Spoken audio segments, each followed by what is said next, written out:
So I would like to welcome you all to this webinar on the Tuesday of Innovation.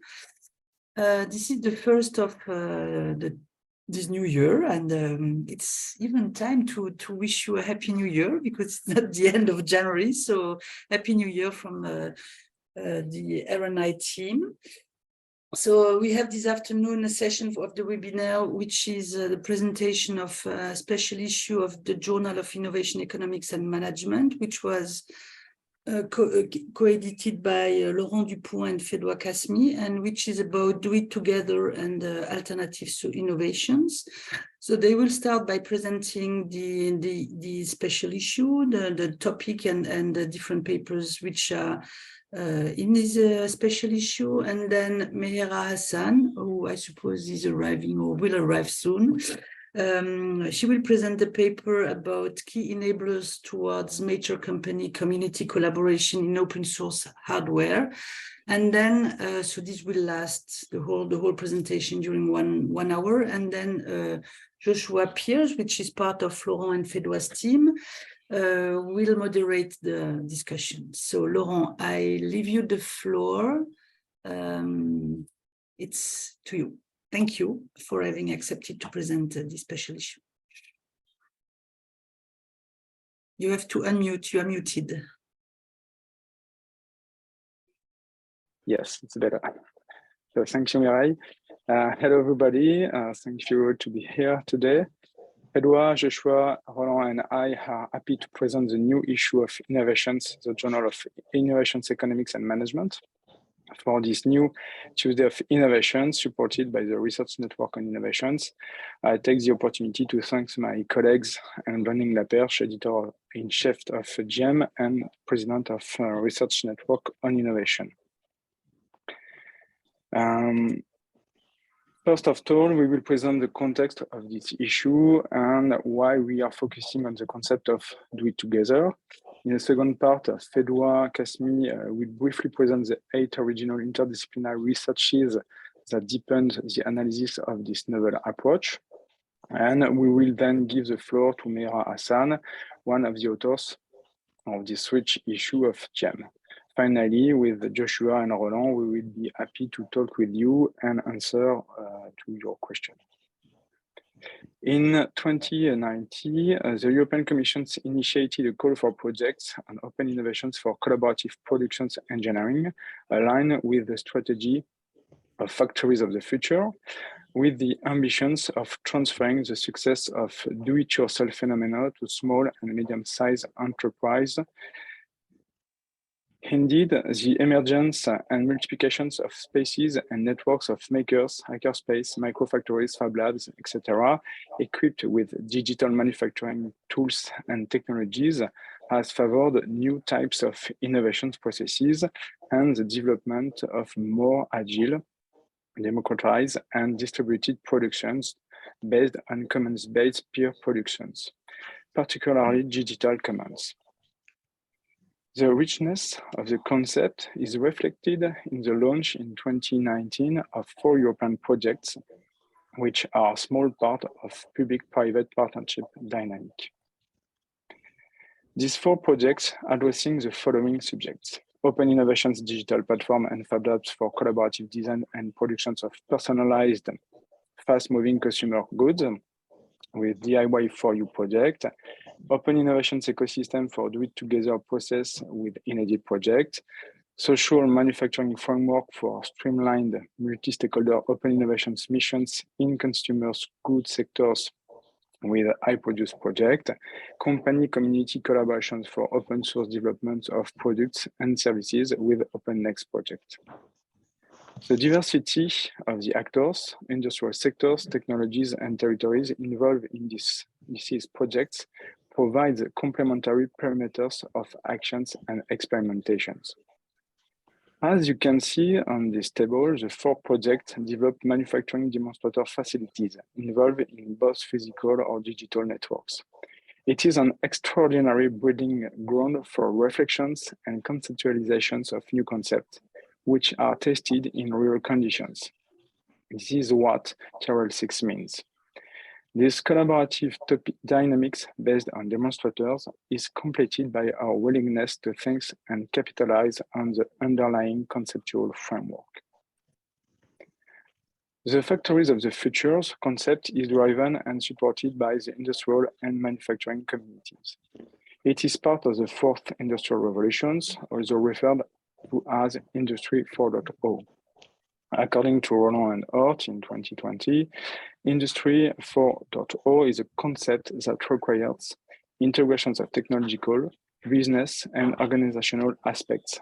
Several dimensions are formed in these models. Furthermore, implementations of Industry 4.0 differs per sectors and types of company. This is even more true for SMEs, which do not always have the possibility of deploying robust and standardized processes, especially if they are not directly transferable between sectors. That means that SMEs, because of their way of working, have more problems with adopting and implementing Industry 4.0. And in a sense, this is as if SMEs had to abandon the DIY approach in order to enter the Industry 4.0 area by themselves. Based on the customizations, integrations, and involvement of users in the production processes and local productions in small series, the DIY practices represent a source of development of consumptions. That means local productions with local materials by local peoples, innovations and entrepreneurships by local populations in regions without industrial manufacturing infrastructure.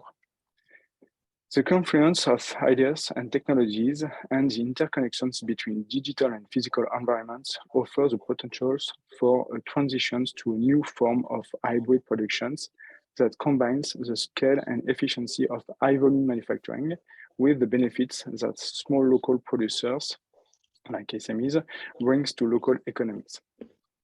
Nevertheless, supporting this hybrid productions approach and disseminating the DIY principles among local producers requires the development of new production modes and strategies in a context where processes are less open, less distributed, and less minimal than the new do-it-yourself processes.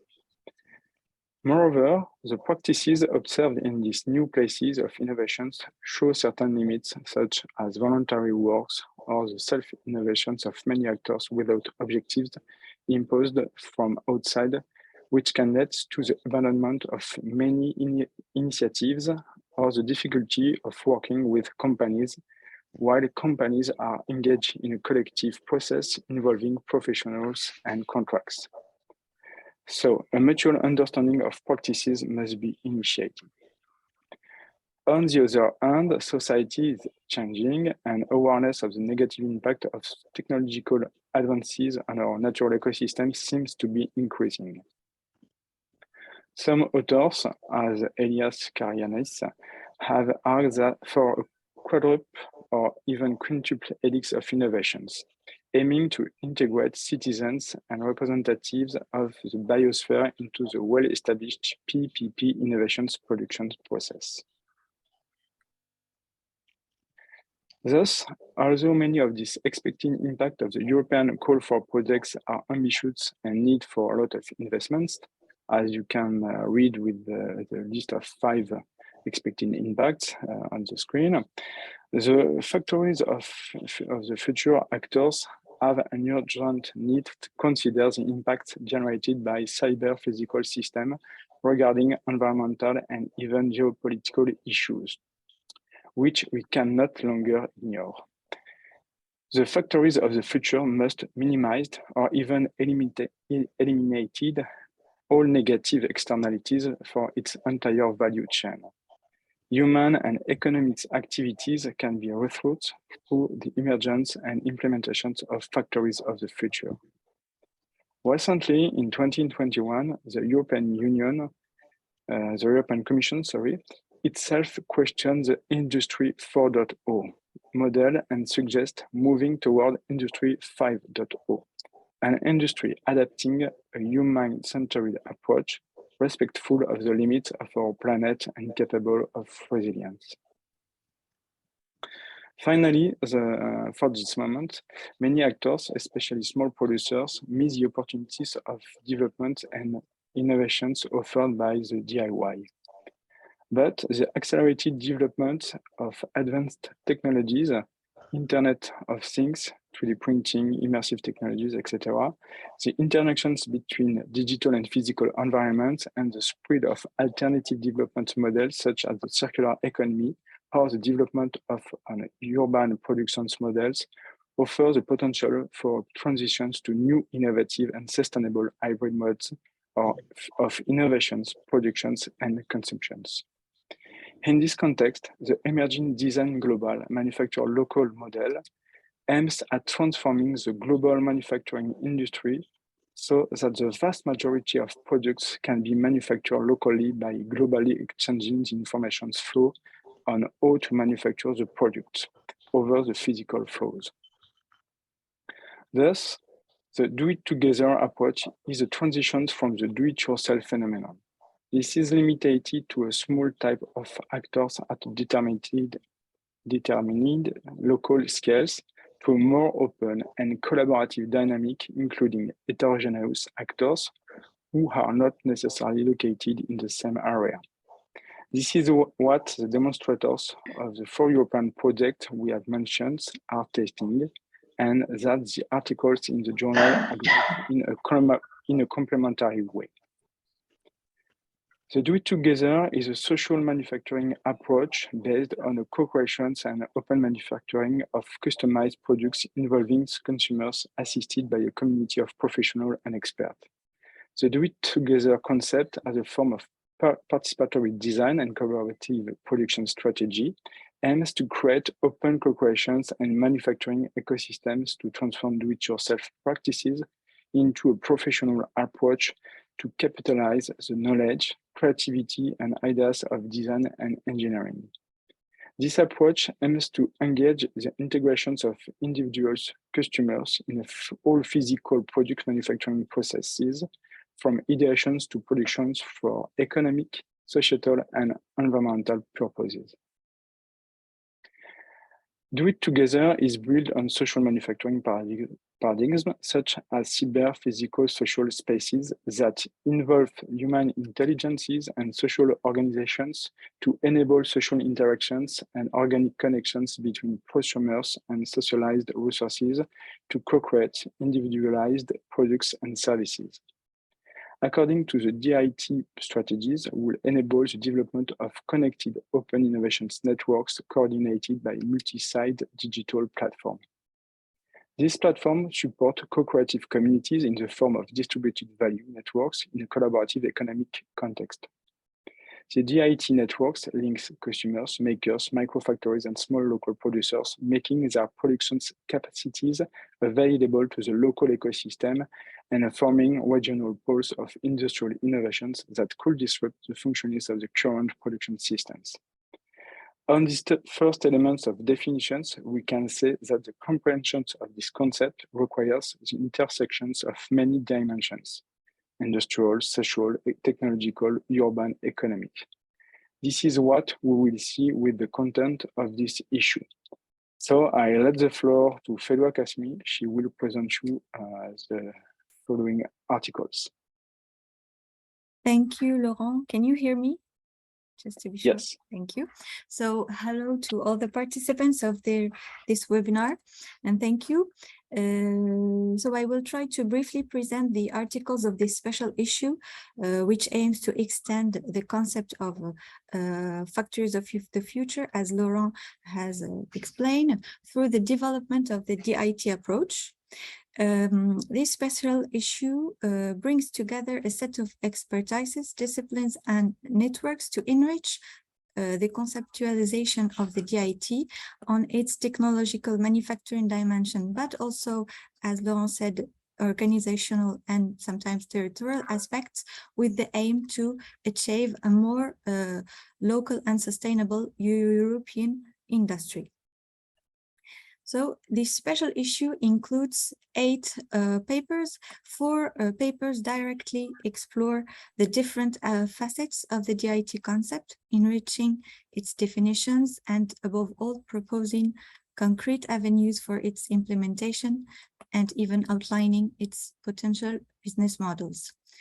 To go further, deeper, 3 articles analyze more broadly the contribution of appropriate open source and peer-to-peer technologies in the evolution of companies and the emergence of new innovative ecosystems.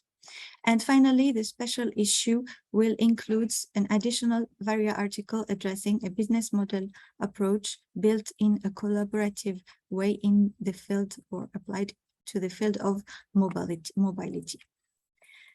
So Laurent have presented already some definition of the DIT, but the first paper have this aim.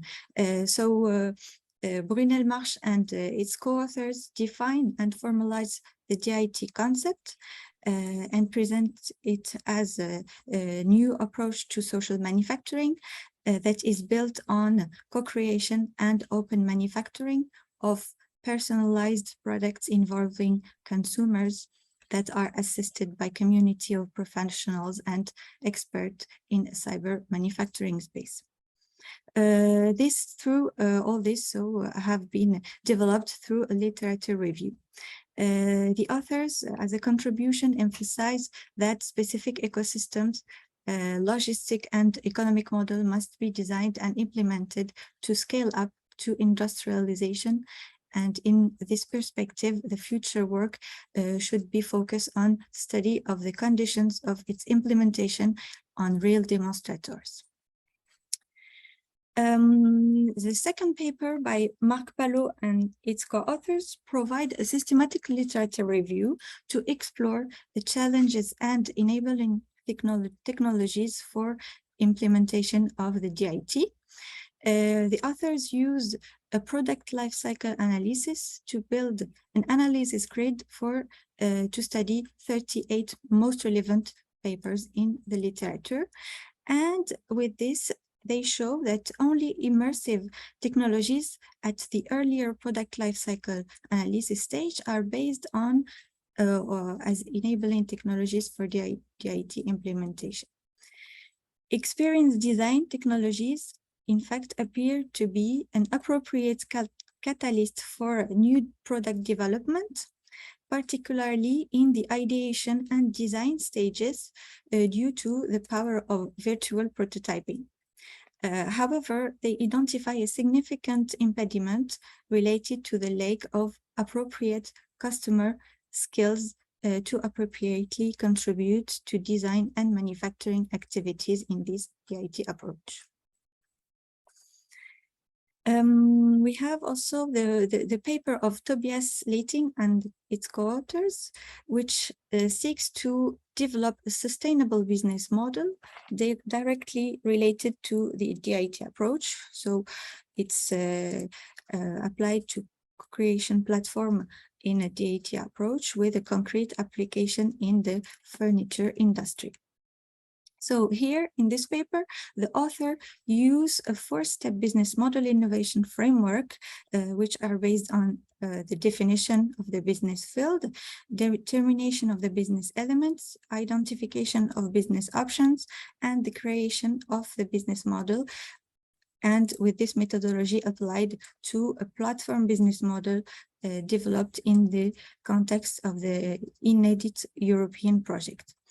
As a contribution, the authors propose that this platform business model design can be applied in other application scenarios, and the DIT co-creation process can be established in various industries and not only the furniture industry. The next paper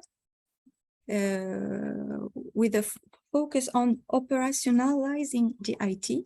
It is proposed by Jacob Franz and Joshua Pierce, and propose a new business model for free and open source hardware, specific to companies that make specialized components for manufacturers using a case study of open source screw manufacturer. This case study explores the economics of building a system to manufacture specialized components for companies and prosumers working especially in distributed recycling and additive manufacturing. The author provides 5 avenues for small businesses and analyze the advantages and disadvantages of this new business model. So Joshua Pierce is here with us today if you would like to ask question or discuss about this topic. The 5th article by Garnier Constance and Capdevila Ignacy suggests that Fab Labs can be platforms of social manufacturing. They imply new modes of manufacturing based on a more social, inclusive, and open approach than the current industrial mass production models.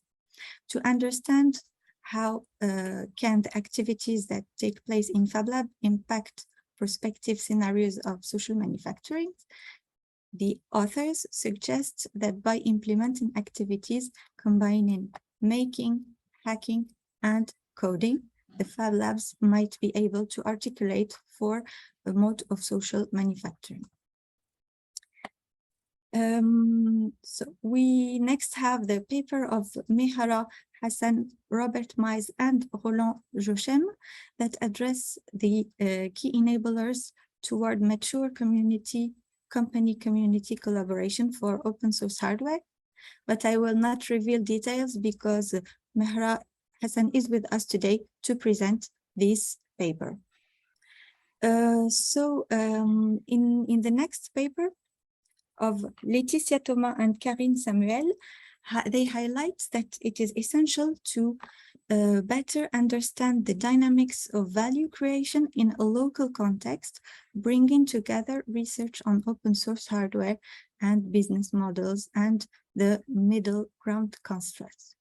The city is used as a unit of analysis, here the city of Barcelona, and the findings on the value and risks that are important to stakeholders presented in a framework describing 4 synergies catalyzing the stages. So you can find all these steps and results in the paper. Because we have a short time, I will not give all the details. Finally, we have the paper of Mohit Srivastava and Huaying Wang with a Varia paper that propose a new business model for automobile manufacturers to capture opportunities and overcome the threat due to the development of mobility as a service, using, again here, a collaborative approach in the field of mobility in China.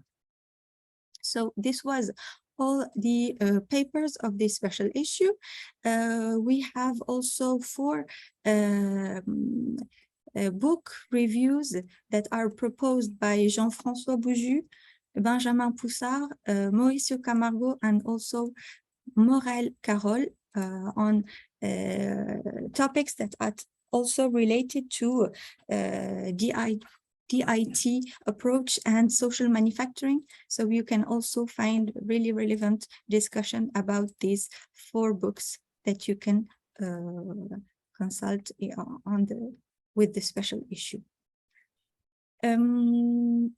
Now I will give the floor to our guest, Mehera Hassan. She is an associate researcher and doctoral candidate at the Technological University of Berlin.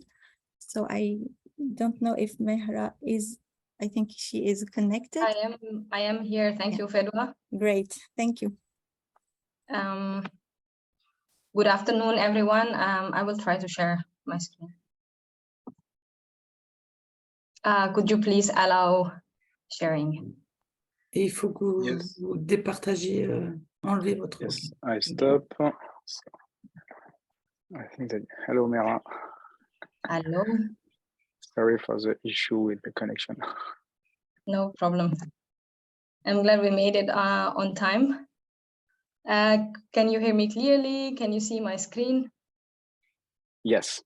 Okay, so I'll just start directly. So my name is Mehera Hassan, and I am from Technical University in Berlin. And today I'll be presenting our paper, the special issue, Key Enablers Towards Mature Company Community Collaboration in Open Source Hardware.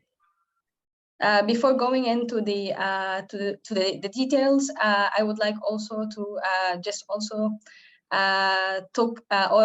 introduce my two co-authors, my colleague, Robert Mies. He's with us also today here.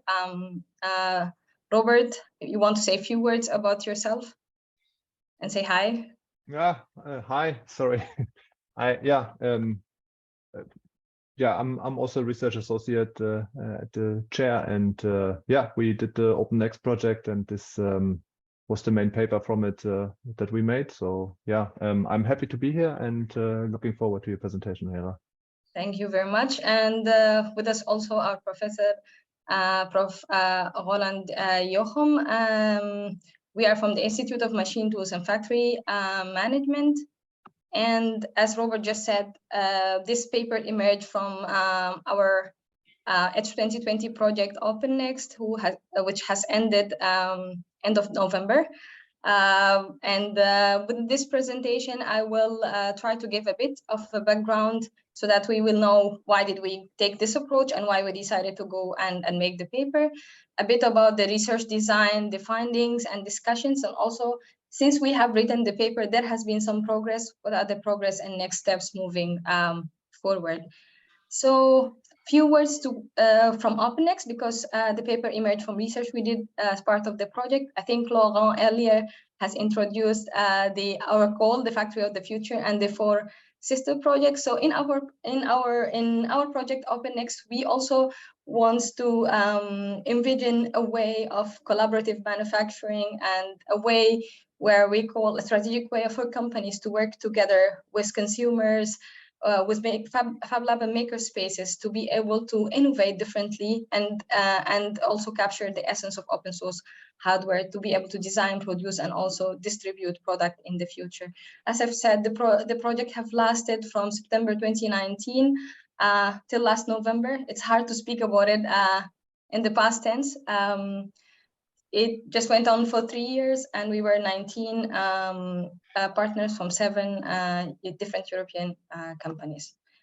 So to give a bit of an insight about what Open Next is all about, we look into this figure where we are trying to unleash the potential of open source hardware together with companies by bringing them into collaboration with Fab Labs. So in OpenX, we had 4 different clusters who worked with up to 18 small and medium-sized enterprises as part of developing open source hardware product and services together with specific communities of maker, user, and contributors. So in the context of the project, we were trying to create what we called open source development ecosystem, where the companies comes together with the Fab Lab and their communities, trying to co-create, and all the team within the project, the practice partner and the research partners, were trying to explore, research, and develop tools, methods that would support the creation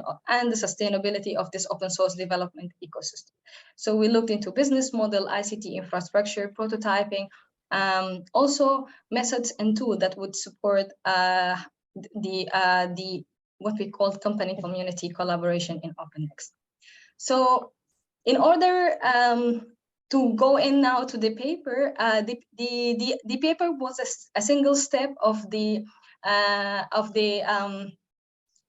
our approach towards creating a maturity model for company community collaboration. So in order for SMEs to be able to have a sense of how successful they are or what key enablers they would need to be able to develop products and services with communities, one of the tools that we have been developing OpenX is a maturity model. The maturity model gives them the chance to be able to know where do they stand, what capabilities they need to acquire, and so on and so forth.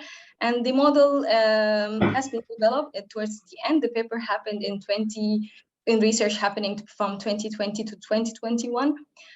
So the paper discussed the key enablers, which are in the core of the model, which is the assessment step. So each maturity model has its own dimensions or subdimensions that the user of the model would assess their capabilities or their maturity based on it.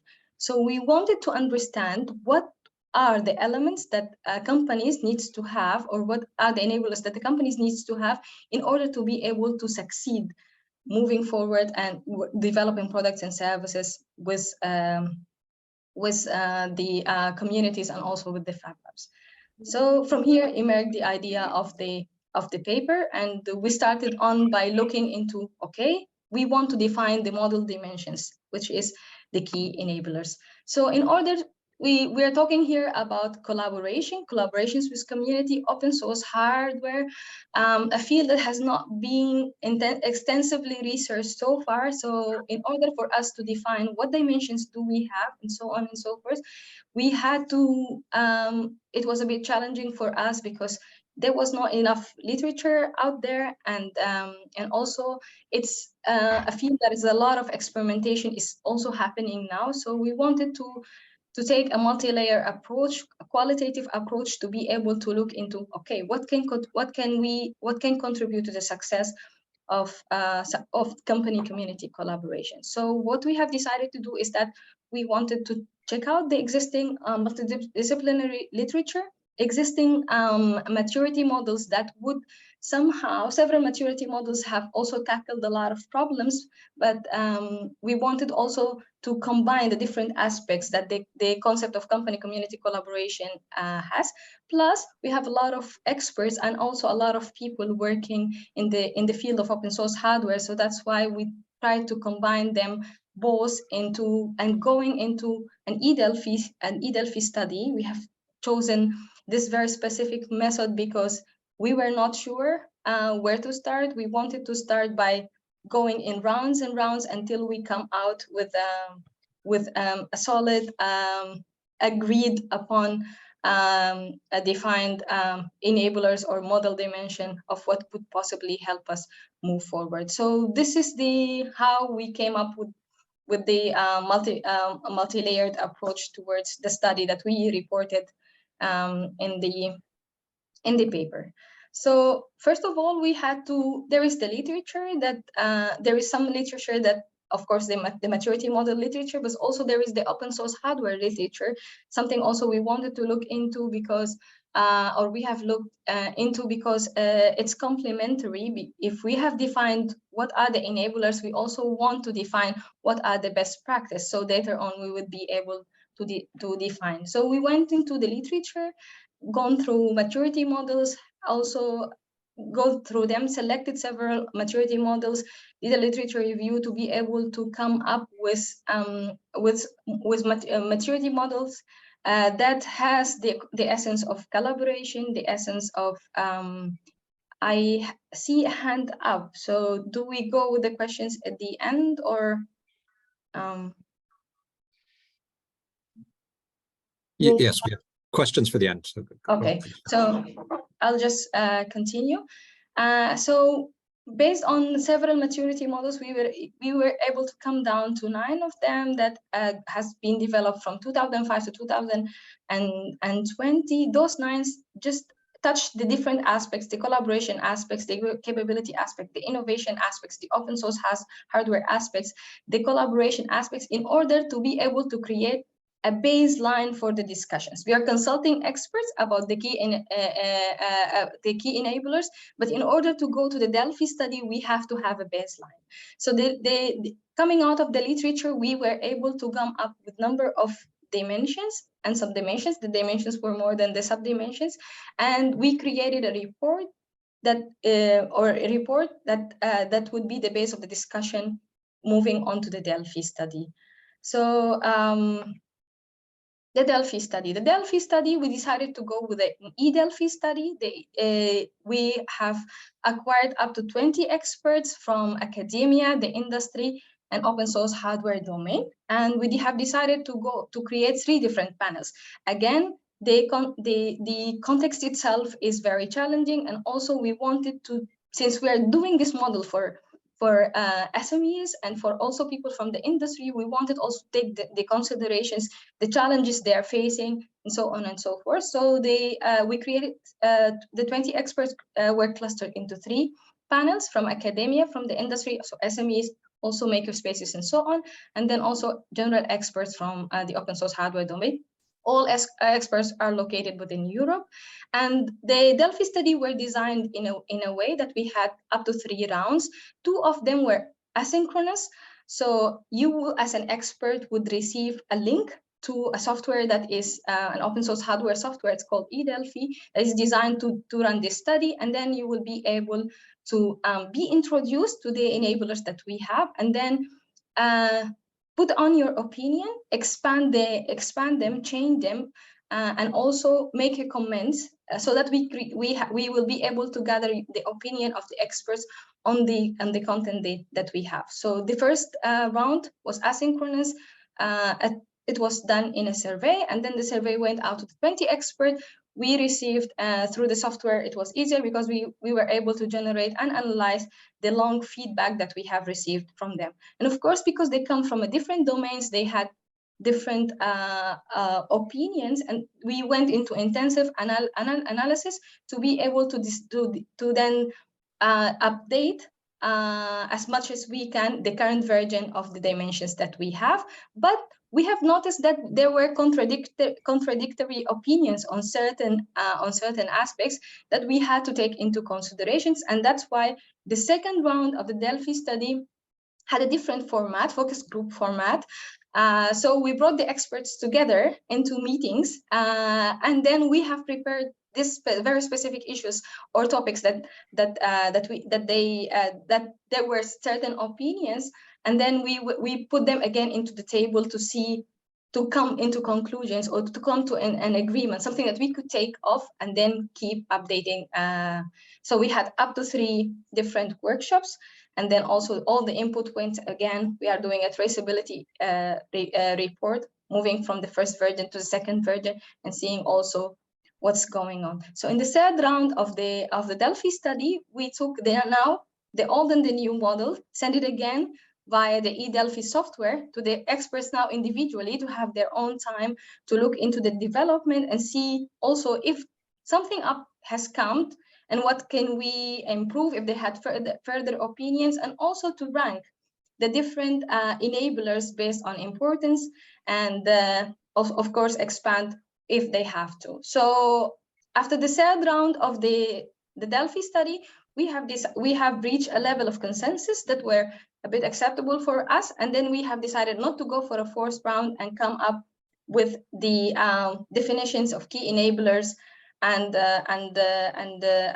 sub enablers, because also the arrangement of the grouping of the enablers for successful company community collaborations were discussed during this 3 rounds of the Delphi study.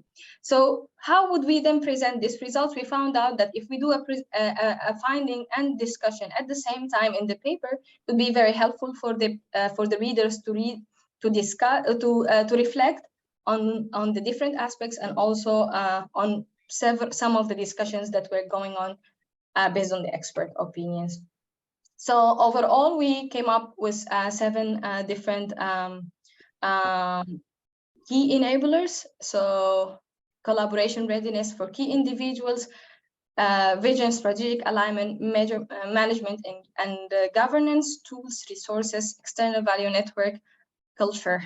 And then within each of those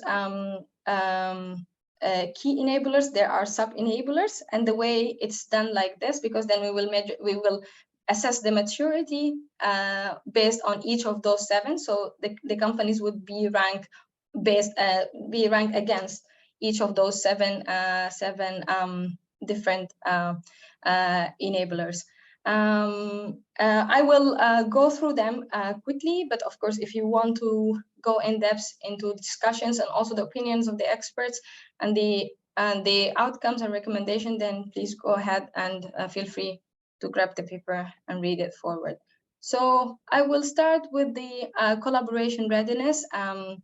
Since we're talking about different we're talking about a group of people who would come together to collaborate to develop open source hardware. We're talking about companies with traditional ways of product development, but also individuals, makers, consumers, who also have their own way of collaboration and also of contribution. So then we have also the Fab Labs who are hosting, who have their own makers and also who have showed interest into bringing these two words closer together as part of the experience in OpenNext. One of the main issues is that we had to take this into considerations because collaboration readiness, the readiness of those different people and their motivation, their background, how they work, is really important for the success of the collaboration project or of the maturity of the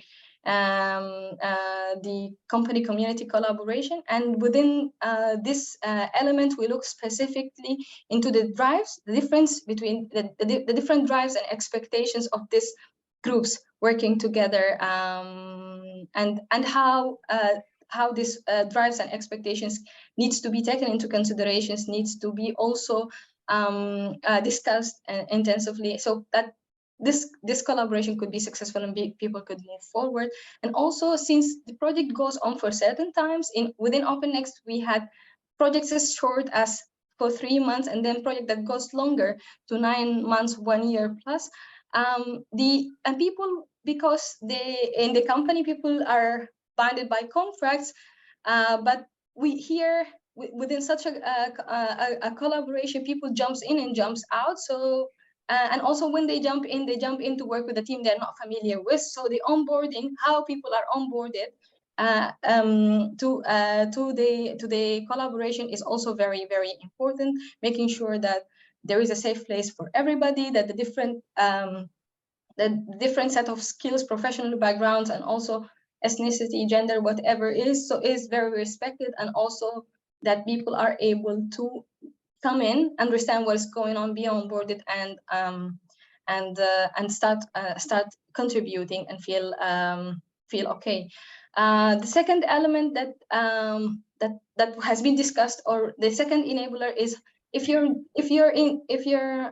going into such a collaboration on a project base, you also need to have your own vision and strategic alignment. So what is the strategy behind the collaboration? Here we're speaking about maybe the company more, because the company might have a very different strategy moving forward, and then a specific way of why they want to do open source hardware, and also wanting to work together. And a good strategic approach is important, but also we've noticed through OpenNext that the strategy needs to be also agreed upon, and also as we're talking here about a formation of new team, that it needs to be defined, it needs to be agreed upon, and also it needs to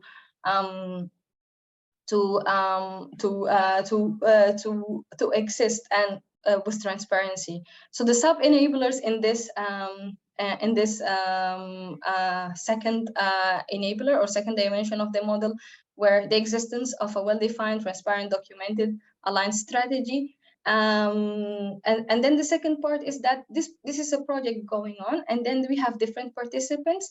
The definition of goals is very key here, and it doesn't have to be like a single goal that all we want to reach into, but we're speaking about also being able to having a method to define or to formulate specific, measurable, tangible, realistic, timely goal moving forward within the open source development. Also the second part of the third part or the third sub-dimension goes into communication and rollout. Also because you have a vision, you have a strategy, a roadmap, and also a defined goal, how this is going to reach to everyone, how you work together with people directly or indirectly, how is the transparency and the trust will be built upon moving forward.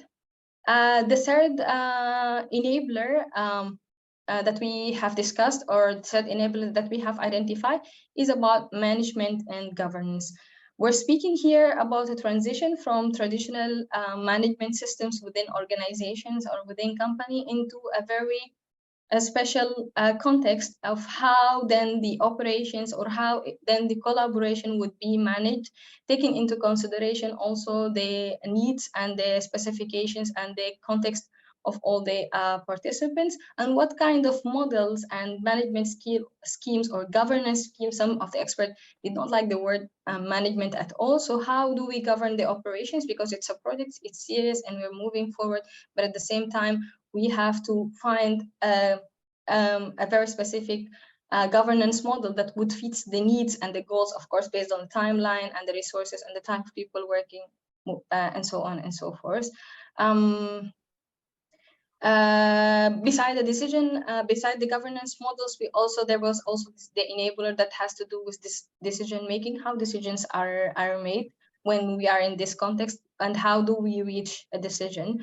This is also something that has been discussed and needed to be defined in order to it doesn't have to be decided at the beginning, but then it has to be defined moving forward. I have a power issue. Moving forward within the project. Also, if you're talking about development of open source hardware products and services, the companies needs to be able to take the, or not only the company, the group that is working in this context need to take into considerations how everything is going to be documented, how the product documentation, so that it could be, so that it could fit the criteria of open source hardware, and also how are they going to then manage their licenses of this product being produced. We're talking here about quality control, design reuse, replicability, so on and so forth, in depth, in details within the paper. The 4 enablers of a successful company community collaboration has to do with tools, because we're talking about the development of open source hardware products. So software and hardware tools definitely plays a crucial role in the development process. And then, of course, it is something that you need to take into consideration while building up or going into a certain development with such a group. And one of the several things that have been discussed, first of all, the ICT infrastructures, because if you're working within a companies, then you might also use softwares with licenses. Now we're talking about accessibility and interoperable, affordable ICT infrastructure, so that you would have your team and also your contributors easily being able to jump in, to join, to contribute, and so on. And also, what options do they have? The flexibility also to adopt affordable open source hardware options moving forward. Again, communications modes, different people, different teams has different modes of communication. It's also key and important to look for something that is suitable, agreed upon, and also very effective, based also on what you're trying to achieve, what product you're trying to develop, so on and so forth. What stage, different teams, different communication mode, and so on and so forth. But it's something also that needs to be looked at. Feedback loops, how feedbacks are received, how feedback is also implemented, so on and so forth. Since we're doing open source hardware and within the context of OpenX, prototyping and testing facilities are very important. There are different modules of where and what types of prototyping and testing facilities are available. In our case, the makerspaces host some of the development, but again, some of the development happen within the company's premises. So if you are going into this, one of the key enablers is that you have to be able to find available, accessible, and affordable facilities to do your prototyping and testing based on your project needs, and also what you're trying to achieve.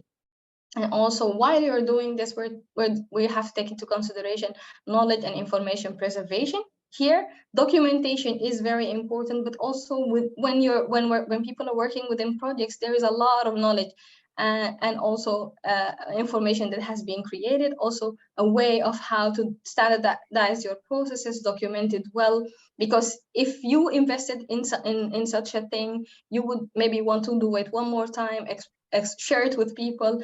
Then documentation and knowledge preservation is very important, and not to start from scratch again. Then the topic of resources also as a fifth enabler was one of the areas where a lot of discussion went in. We're talking here about a product that we want to develop, an investment that is being put on, and also a market that we want to reach. And we're talking about joining efforts with externals, with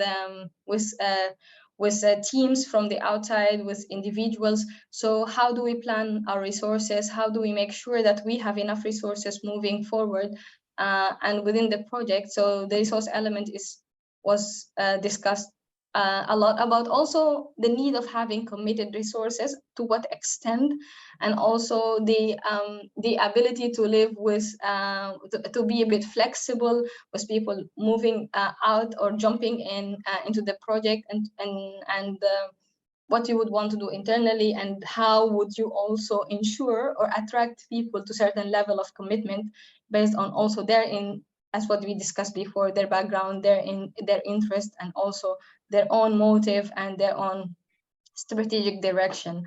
Then how do we move from resources into strategic allocation of the contributed resources along the timeline of the project?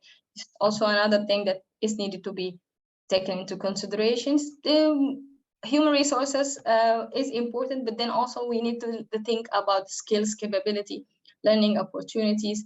You need to be able also to take into considerations that different people with different backgrounds, with different needs, and they contribute differently, and also take a role of finding them, attracting them, find ways to talk to them, and but most importantly also find a way to align with them and to pay back in different ways for this collaboration to continue, and so on.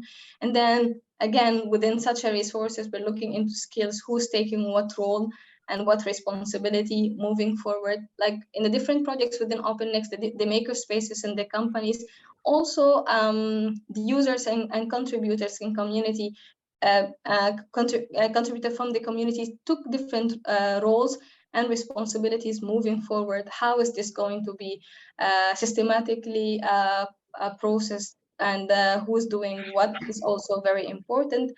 One of the key aspects that also created some discussion about how important is it to have your external value network.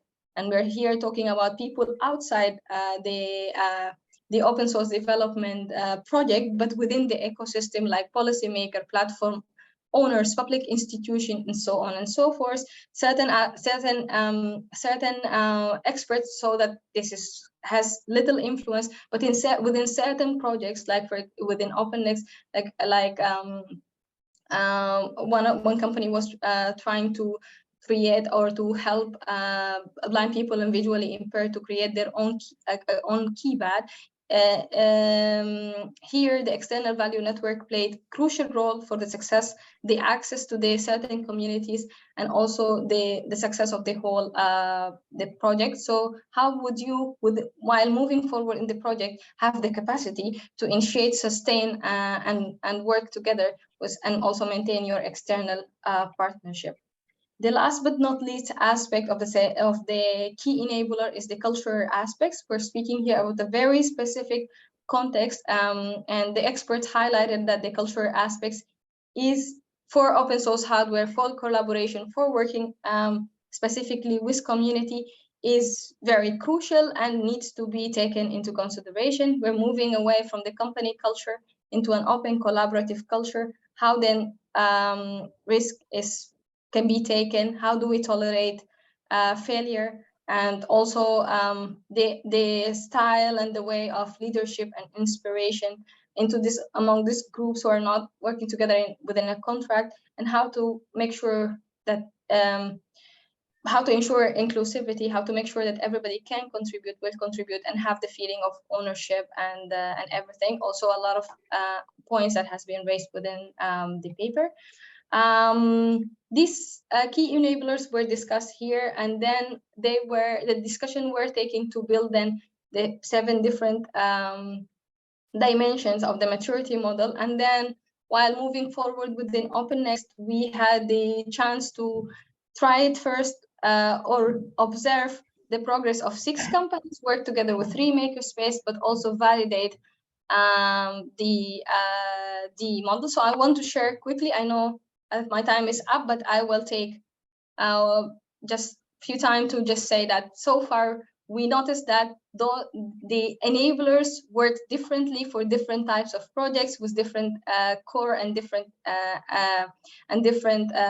so they had different weight and importance when it comes to the overall maturity. That's why we moved ahead and identified 4 different types of projects that would then all react or needs or be affected by those key enablers based on that. And then the assessment happened and these steps before we come together into how to draft an improvement, a roadmap for the companies to be able to improve in certain aspects that are key to their type of projects when they assess their maturity. This is part of the how the maturity model, this is one dimension and how it's assessed. And it's a self-assessment tool. We're working still on the tool. You get the result of your maturity level based on the different aspects. So you assess against the 7 key enablers. All of this, we are planning now to make a second submission to the JIEM paper in 2023 to describe, moving now from the key enablers description of the whole maturity model that has been developed and validated through OpenNext. That's all from my side. Thank you very much. And me and Robert are here if you have any questions, comments, or feedback. Thank you. Thank you very much, Mehera, and thank you, Fedoua and Laurent.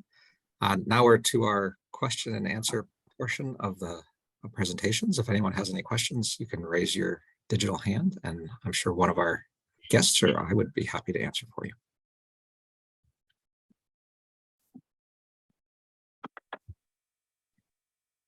Sure, Blandine. Hello, and many thanks to Mehera for this very interesting presentation.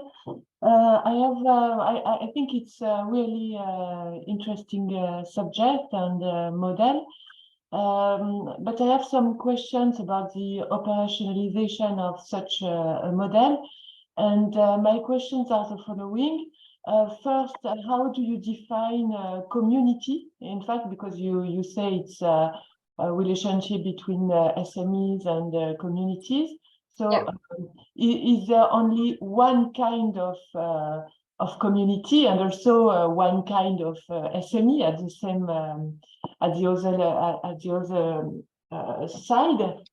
And also, in fact, my question is, does this model fit every situation? And how to adapt it to different characteristics, for example, of communities or SMEs. This is my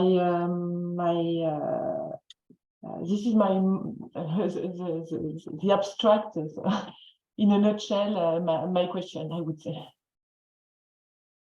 Okay.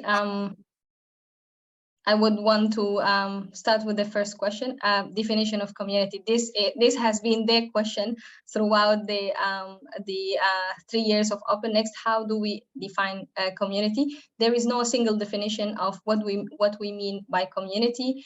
For example, the definition, like as I said, we have gone into this journey of open source development with 18 different companies who had different visions of what they could do. And the community, the different types of community that we have made is individuals, groups, developers, makers, any person who is any individual or group who's interested in the collaboration or into the contribution and the working together with the company to develop this open source hardware. So we had experts, we had makers, we had a hobbyist, we had a group of people who work together, very specific category of visually impaired and blind people.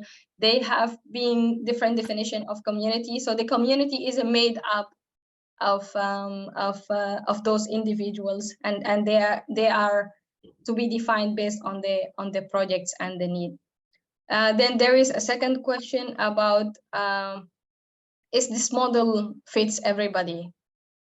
Okay, so the main target of the model is that we are, at the beginning, we wanted to look into small and medium-sized enterprise, but towards the experimentation, we found out that some of the, or that we target certain, that the model also targets startups, because like startups more than established small and medium-sized or medium-sized enterprises are more into exploration and into working also openly with other people. So we have then extended and said that, okay, this model is now would now fit startups who are interested to explore open source hardware, small or micro SMEs who has employees that are less than 10 and also have very specific projects they want to establish and ready to open up to other.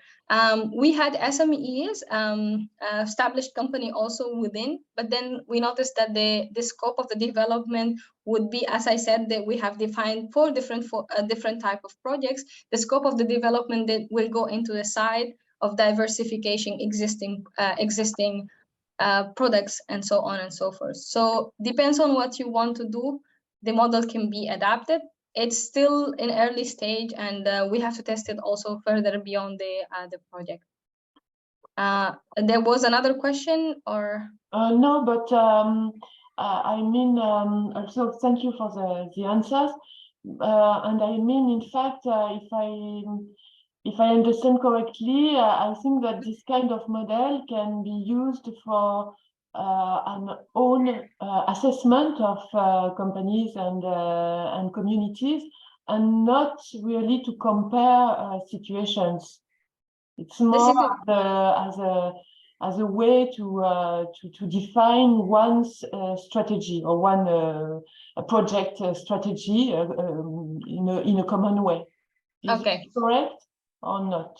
Yes. So the main idea of the model is that, as we said, the idea of company community collaboration is a concept that we have introduced. So there is a lot of questions around it, and most of the people who are approaching it are exploring. So the idea of the model is not to rank you 3 or 5, yes, and not to compare you to another company, but rather to help you. That's why it's self-assessment, because it's very individualized. Yes. But then we have tried our best to let you, for example, if you're this very specific project, then you might look into tools, because some of our SMEs said that certain things they did not have in mind until they started the project, and then they did not take it into consideration. This has cost them time, a lot of trial and error, and so on and so forth. So we also want to do documentation of those cases, and then enrich the model in a way that you could also get some inspiration from certain companies that is taking similar direction, because there is no situation that fits all. So it's a way of knowing what you have to take into consideration, that rather than ranking yourself. Okay, very good. Thank you very much. Anytime. Thank you. Okay, great. Thank you. Are there any other questions? And if you can't speak or you'd like to ask your question in chat, that'd be great as well.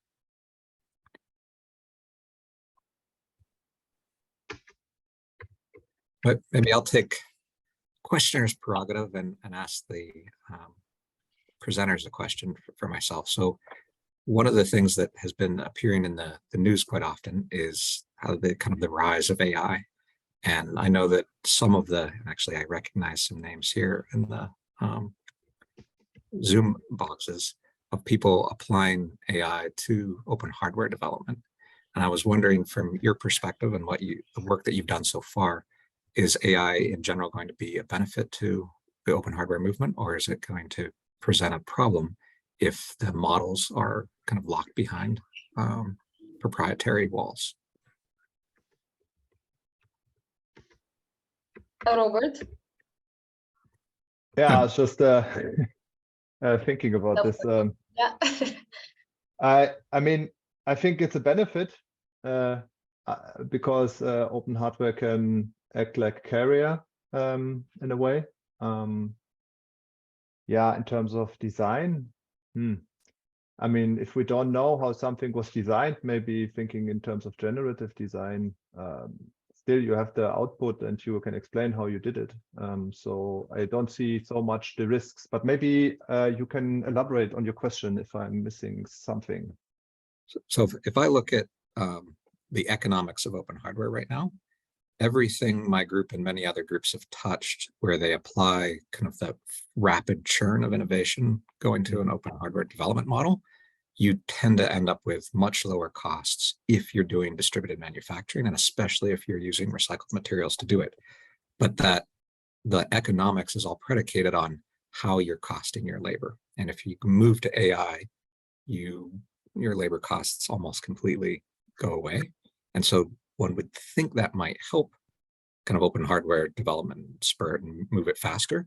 But I can also envision situations where the design of something is so complex that you can only get to it with AI. And if that AI isn't open within the community, then we're basically cutting ourselves off of the next generation of technologies. Right. Yeah, that's a risk. I mean, of course, there's a problem of technology providers for advanced technologies today. And this is not just AI, of course. I mean, digital twins, some advanced technologies today out there, which is making it more complicated than already with CAD tools and so on. So I think you're right. There are some tooling problems in the future. So in that sense, yeah, from that angle, I would say there are also some difficulties with AI if we don't find a way to circumvent that. I mean, today there is a lot of freeware that people are available to use, and students or makers or people who thinking of Fusion 360, for example, and there's already a lot of offering, but the real potential or impact would of course be that SMEs can use this together. And there I see definitely that we're just at the beginning of solving this. And yeah, I think we need an open tool chain in the long run. So I would maybe say it's still far way off right now. Maybe, but it shouldn't be a bleak outlook, maybe, because there's definitely something that can be done and people have to position themselves. I would want to add one thing, like now from the experience of working with these companies, there is a big room for the existing way of how things are doing before we're going to be taken over by AI. So I think that still open source hardware could be a way to go in so many different domains, and also within and also people are very enthusiastic to be able to join in and solve out existing problems. So I think it's indeed a risk, but so far there is a lot of room for us also to move Right. No, I would agree. And going back to what Robert said, there's the risk is taking advantage of the freeware that's not open source. It would be much better as an overall community, for example, to get FreeCAD or OpenSCAD up to snuff to be competitive or superior to all current CAD packages. And I think anyone that's used those packages will agree that we still have a ways to go. And there's a lot of room for collaboration and open hardware, open software, and AI. We got a question in the chat from Ilya. Hello, everyone, and thanks for your presentations. Do It Together Innovations is based on strong shared values. Will this type of innovation contribute to a more platformization and communitarization of the world? Laurent, do you want to take that one? I can start to give my opinion. So sorry, Mehera. I don't know if you want to add something. No, please go ahead, and Yeah. I can. Because I think it's about what I presented also just before. Okay, thank you for the question. It's a very nice question. I think we still have community, as we told just before with Mehera, and in fact the objective is to use the new developments with digitalizations, and we have already platform. So we don't want to have more platform, but we want to use in a better way these new technologies. And the most important for us, I think, for the people who were involved in this special issue and the European project, it's try to make the link between the new potential with these new kind of technologies and the local developments of our territories, and try to organize urban productions, urban developments, and try to answer to the societal and environmental issues. So maybe it's a risk, but according to what we try to develop, the objective is it's more to use the new technologies and the current technologies for better projects. And I remember discussions with the project officer who follows the different European projects. He said to us, okay, we can observe with European project the development of a lot of platforms. So now we ask you to stop to develop platform. First of all, use the current or the existing platform and try to develop real concrete answer and development at local level, and make the link between local level and regional or European level. So I think these visions or this risk is understood or already viewed by at least European decision makers, and we can hope we will develop better answer. I don't know if someone wants to give its opinion on this question.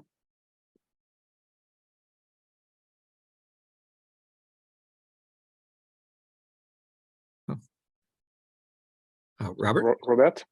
Yeah, I mean, I think we can say that there is a problem of platforming sometimes that needs to be seen also as with caution, viewed with caution, because the working together, let's say also in these European projects that we've been doing here with the Netted project, maybe you have the same findings that it's easier to work, of course, with platforms who may also be startups, and they may get funding and they need to grow.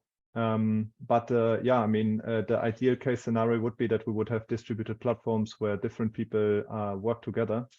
And so I think we need to be a bit careful in the future.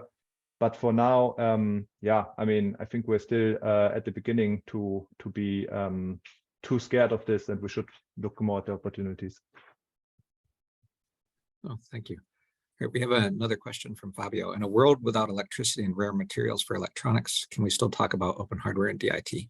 So maybe I'll start with this one because that's touching two areas close to my heart. So I think there's an enormous opportunity to apply open source innovation to development of renewable electricity sources and to semiconductor chips. And if anybody's been following kind of the open silicon movement, some of the most sophisticated new chipsets are coming from open source developers, and being able to take that and actually manufacture it, I think we're definitely moving in that path.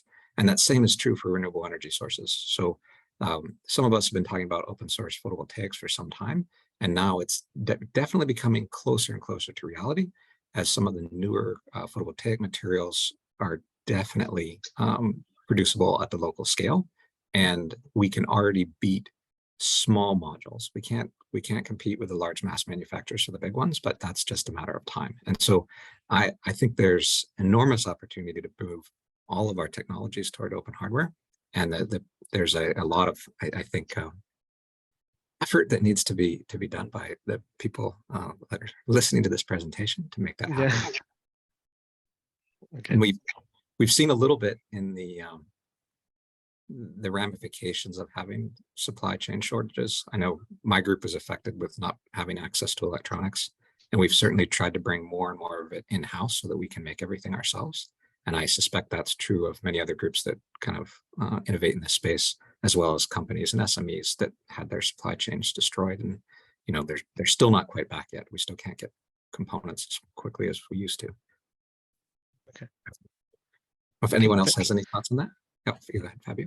No, thanks for the answer, Joshua, because I know this is a provocative question, because the thing is that eventually I understand also that the open hardware and the open we rely on electronics, and we rely on everything of digital innovation. And this is, for me, something very important to put in mind, that in the moment that we don't have electronics or digital element, how we can make that.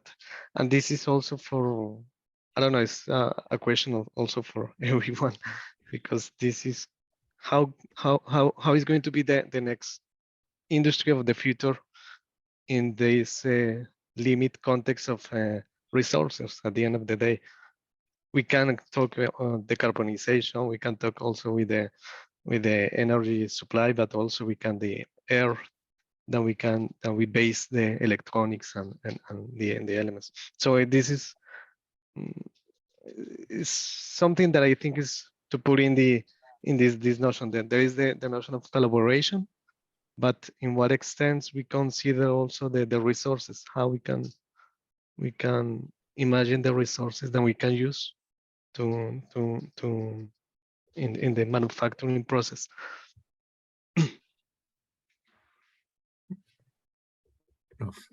Roland, if you want to take a stab at answering that, or anyone else?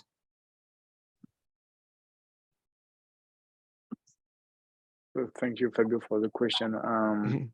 I think we could also use DIT concept, and again, I think it's we provide definitions in the journals, but I think we have to work again to improve these definitions and what we can do with together approach. And I think we need to take into account these big challenges and use this collective dynamic and the collaborations to develop reused of materials, to develop new efficient answer to avoid to use material for nothing. And maybe the big challenge is also to think about the consumptions. Do we really need to buy something, to consume something? And it's not only to develop new approach to produce, but it's also maybe do we really need to produce something and use this object?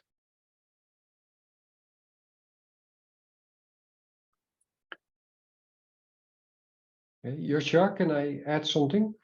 Yes, Yes, sure, please. Yeah, thanks for all the presentations, by the way. I think what I like about the whole presentation and the whole afternoon is that, in fact, it makes clear what a tremendous challenge we have, because the idea that do-it-yourself does exist already very long. There were like clubs of people that were using radio components to make in a club themselves their own radio sets. The same was true for computers. So you can see many of those examples. And you can see the concept of lead users by von Hippel, who then describes how sportsmen were making their own canoes specially, and then or their own club skates or anything like that, and then later on start to sell that. So in a way, do-it-yourself did exist, but the real challenge is that that it now exists in collaboration with a network with larger companies. And in the past, it was almost fully separate from those larger companies and all those networks. And that is a tremendous challenge. And I think that Laurent already in his presentation showed that, because you see that those networks that were originally separate in his first slides now have to align. And that's going to be an issue when it comes to standards, safety standards, sustainability, and so on and so on.